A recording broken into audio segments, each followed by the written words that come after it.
You're tuned into Today's Inspiring Women with Deanne DeMarco. We'd love to hear your questions and comments about our program. Please send an email to Deanne at DeanneDeMarco.com. That's DEANNE at DeanneDeMarco.com. Now, back to Today's Inspiring Women. Welcome back. This is Deanne DeMarco, Today's Inspiring Women, and I am very excited to introduce you to our next guest. Our next guest is Sergeant Stephanie Shannon, who is an author, an entrepreneur, and an inspirational speaker. She was honorably discharged as a disabled U.S. Army veteran who has served her country for over 8 years, including in the 1990-1991 Desert Storm, Desert Shield Persian Gulf War, the first Gulf War.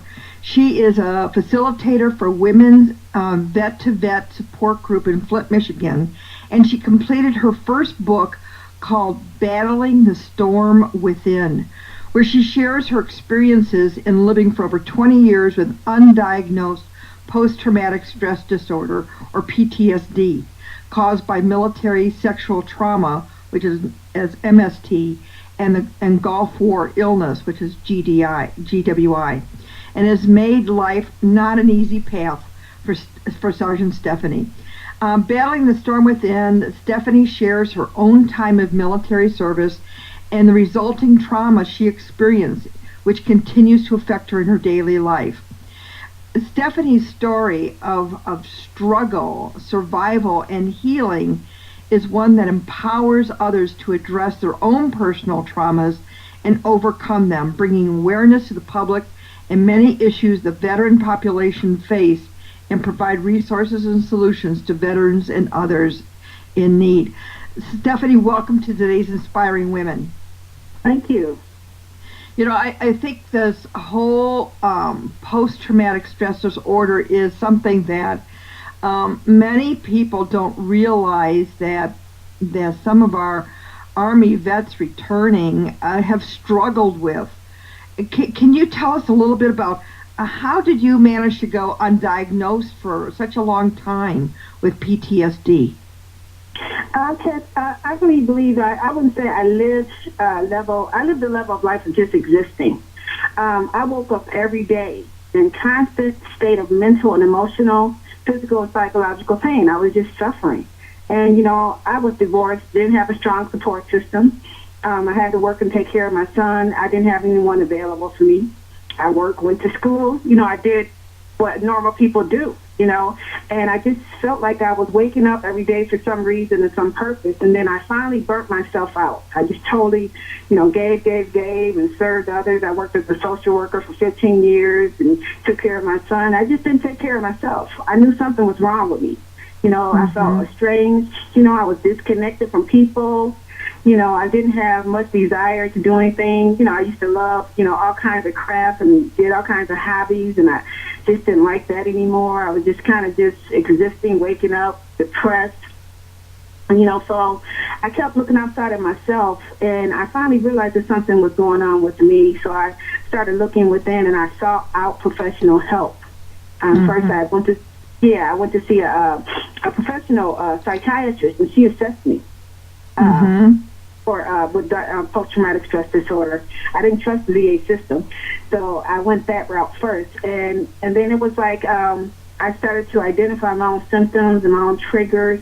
You know, I just did believe what I did was, this is like a lot of women do, you know what I mean? You go through some setback in life and just tough it up. You kind of just, oh, that's just life. You know, everybody goes through something. And I stopped doing that. And I just tried to take care of myself. So what were some of the strategies and methods that you used to manage living in that state? Well, I just got tired of living. I kept expecting others to be something to me I wasn't even to myself. You know, I was looking outside myself. I was a social worker, you know, and I decided to be my own social worker. You know, I decided to be my own advocate. You know, I decided to give to myself what I was giving to everyone else. You know, I stopped looking out, you know, to others to restore me and help me. And I started to look within. I looked inside of myself, and I realized that there's something going on wrong with me. So I need to first assess myself and my issues and own my own stuff. And when I started to do that, that helped me to identify what I needed, and then I was able to request that. Mm-hmm. So, and you parented a son during this whole process as well, by yourself? Yeah. Oh, yeah. That was difficult. My son's special needs. My son, actually, to be honest, transparent, my son was violated by an elder of the church, and I didn't know that. Throughout my PTSD and issues, sometimes what happens is that we are so consumed with all these, problems and torment, and don't have organization going on, that my son was violated. And what happened was, it caused me to, once it became evident of my son's issues, I started to deal with his issues. I took him in to be assessed. I got psychiatric treatment for him. He was assessed for ADHD. He got all his services in place, and I started seeing a healthier kid, and then it caused me to address my issues. And once he was addressed with, diagnosed with ADHD, I said, oh, that sounds like some of my stuff going on here. So I decided to get into psychiatric services and whatnot. And my son was the source of life for me. My son was the reason for living. My son kept me alive. He was the reason why, in my darkest and depressed state, I didn't commit suicide. So that's how I parented my son, was first realizing and taking care of his needs, listening to him, trying to figure out what was he needed, his educational needs, the mental, emotional needs. And then after I assessed those, I started taking care of myself. So what were some of the things that you did to actually change or flip your current life situation around and become more positive? I decided I didn't want to be miserable anymore. I was tired of the pain. I couldn't blame anybody else for my current situation. I believe we attract what we are.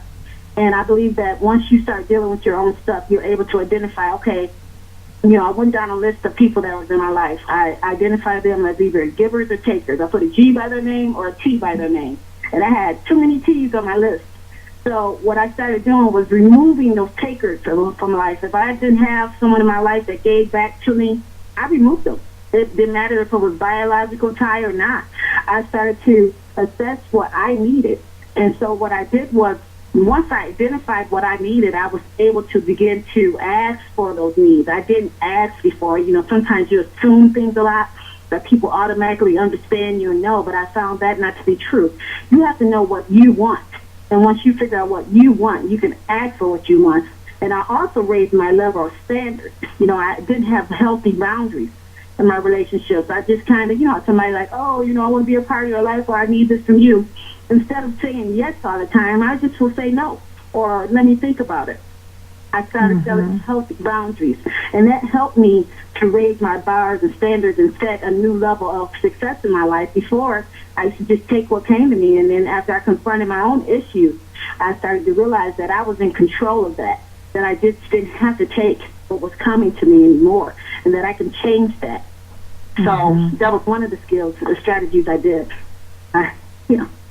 So one of the questions that I have is, so you assessed for some of the needs that you wanted. So what were some of the things that you asked for? Well, I asked for respect. I wanted to, whatever I was getting, I expected to come back. I wanted to be loved.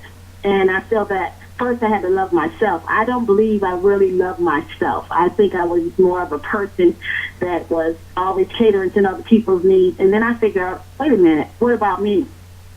So that helped me a lot, too. And then what I learned, too, I forgave myself for all the bad choices. All the times I felt like I was neglecting myself and didn't take care of my son, I forgave myself, and I also forgave all those and the other people that I felt that betrayed me, disappointed me, and set me back. And that's when I began to grow and learn and look at life in a different perspective. So I heard a number of different things here. Is, first of all, you took a look at everyone who was in your life and identified, is this person a giver or a taker? And if they were a taker, you eliminated them from your life. And that included biological relatives. Yes. Most of my relatives, to be honest with you, were the problem of my pain, my source of my pain. When I was in the military, for one, they didn't support the decision I made. So they kind of like, well, you chose it. Just like when you choose a mate or someone to be a part of your life, well, you chose it. And that was true. But what I did, I decided, I said, well, you're not going to keep me in the past. You're not going to keep holding me back to that person I was a year ago. So I decided to set boundaries.